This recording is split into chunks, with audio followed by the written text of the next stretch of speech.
প্রথমে সকল বন্ধুদের জানাই শুভ সকাল। তো আজকের মজার গল্পটার নাম হচ্ছে চোরের ওপর বাটপাড়ি। ন্যাপলাকে তার গার্লফ্রেন্ড পলি ফোন করে একটা রেস্টুরেন্টে ডাকলো। তো ন্যাপলা সময় মতো সেই রেস্টুরেন্টে গেল। তো গিয়ে দেখে তার গার্লফ্রেন্ড সেখানে বসে তার জন্য ওয়েট করছে। তো ন্যাপলা রেস্টুরেন্টে গিয়ে বসলো, নিয়ে তার গার্লফ্রেন্ড পলিকে জিজ্ঞাসা করলো, কি হয়েছে জান, তুমি হঠাৎ এই সময়ে এইখানে আমাকে এখন ডেকে পাঠালে? কিছু হয়েছে নাকি? প্রথমে পলি একটু ইতস্তত করছিল, বলতে পারছিল না যে কিভাবে কথাটা সে তার বয়ফ্রেন্ডকে বলবে। তো ন্যাপলা আবারও তার গার্লফ্রেন্ডকে জিজ্ঞাসা করলো, তুমি চুপচাপ আছো কেন? তুমি তো আমাকে ডেকে পাঠালে, অত ইতস্তত না করে বলো কি হয়েছে।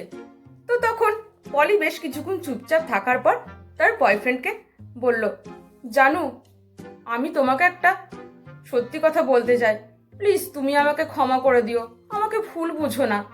তো তখন ন্যাপলা তার গার্লফ্রেন্ডকে বলল, আরে বাবা, কি হয়েছেটা কি সেটা তো তুমি আমাকে বলবে, না হলে আমি কি করে বুঝবো? বলো তুমি কি বলতে চাও। তখন পলি বলল, আমি তোমার কাছ থেকে একটা সত্যি কথা গোপন করেছি। আসলে আমি না তোমাকে ভালোবাসি না, আমি তোমার সাথে শুধু টাইম পাস করেছি। আসলে ব্যাপারটা হয়েছে কি জানো তো, আমার সাথে একজনের বিয়ে ঠিক হয়ে গেছে, সামনের সপ্তাহে আমাদের বিয়ে। তোমার সাথে এতটা সুন্দর মুহূর্ত আমি কাটিয়েছি, ফেসবুকে আমরা কত সুন্দর সুন্দর কতক্ষণ ধরে কথা বলেছি, আর দুজনে আমরা কত সিনেমা দেখেছি বলো, কত শপিংও করেছি, কত দূরে দূরে ঘুরতে গেছি আমরা। যাই হোক ডার্লিং, তুমি আমাকে ভুল বোঝো না, তুমি আমাকে ক্ষমা করে দিও। তো ন্যাপলা তখন তার গার্লফ্রেন্ডকে বলল, ব্যাস ডার্লিং, তুমি এবার চুপ করো, তোমাকে আর কিছু বলতে হবে না।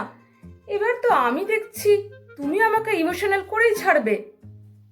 আর শোনো, এটা আমার কাছে কোনো ব্যাপারই না, আমি কিচ্ছুটি মনে করিনি, আর আমি তোমার উপর রাগও করিনি। তো তখন পলি তার বয়ফ্রেন্ডের কথা শুনে একটু অবাক হয়ে গেল। সে তার বয়ফ্রেন্ডকে বলল, এইসব তুমি বলছোটা কি? আমি তোমার সাথে এতদিন ধরে টাইম পাস করেছি আর তুমি বলছো কোনো ব্যাপার না? তো তখন ন্যাপলা তার গার্লফ্রেন্ডকে বলল, শোনো শোনো, আমি তোমাকে আবারও বলছি, আমি কিচ্ছুটি মনে করিনি, আর আমি তোমার উপর রাগও করিনি। তো চলো এবার আর কথা না বাড়িয়ে চলো আমার সাথে আমার বাড়িতে, আমার বউ আর বাচ্চার সাথে পরিচয় করিয়ে দিই। হুম।